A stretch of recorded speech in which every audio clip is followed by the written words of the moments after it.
نبی صلی اللہ علیہ وآلہ وسلم نے فرمایا، 3 خصلتیں ایسی ہیں کہ جس میں یہ پیدا ہو جائیں اس نے ایمان کی مٹھاس کو پا لیا۔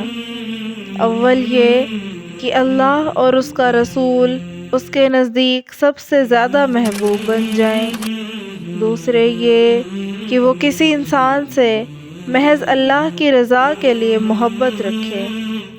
تیسرے یہ کہ وہ کفر میں واپس لوٹنے کو ایسا برا جانے جیسا کہ آگ میں ڈالے جانے کو برا جانتا ہے۔